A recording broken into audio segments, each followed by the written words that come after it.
Recently আমার একটা problem হয়েছিল, সেটা হচ্ছে কিনা এই মনিটাইজেশনের এখানে আমাকে মনিটাইজেশন এফেক্টে দেখাচ্ছিল এবং লাল দাগ পড়ে গেছিলো।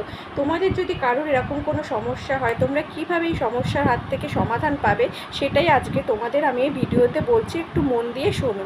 প্রথমত যখনই তোমরা দেখবে তোমাদের এরকম মনিটাইজেশন এফেক্টে চলে এসছে, তখন তোমরা সেই মনিটাইজেশন এফেক্টেটাতে ক্লিক করবে। করলে অনেক সময় তোমাদের ওখানে দেখিয়ে দেবে তোমাদের কোনো ভিডিও বা রিলসে পলিসি ইস্যু হয়েছে কি না।